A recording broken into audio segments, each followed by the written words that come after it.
Pacific po na nag-text dito, 1 minute lang. May nagtanong dito, marami daw nagsabi, marami daw celebrities na excited to go to the bakery fair. Can you mention daw sinong celebrities na nag-confirm kasi last week, 1 or 2 weeks ago, nag-mini press con ka, President Chris. May nagtatanong dito mga 5 media na text sa akin. Please ask President Christopher, sino daw mga celebrities to expect na already confirmed or you hope to go? Any news about celebrities? Yes, yun, kung maririnig mo ito, no? Miss Rian Ramos, nasabi ko, the most sexiest speaker last time, no? So maganda po. So we're very excited that Rian Ramos, hindi ako sinagot. So maganda sa invitasyon natin. Lagot ka sa... So maganda po,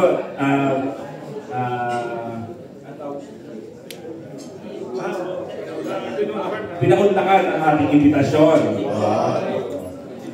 Meron na tayong poster. Ayun na! Hindi lang bibisita. Meron na tayong poster. How to bake frozen basket cookies. Wow.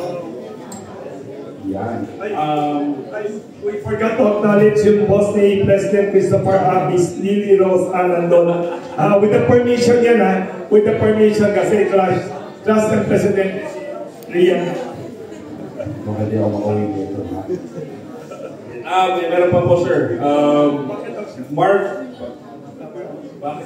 bakit si Rian? You know, kasi si Rian sa social media, okay na, magaling na influencer, and she's promoting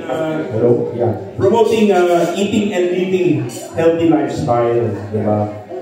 So, mas maganda tong maganda rin ang influence to sa mga young generations, diba?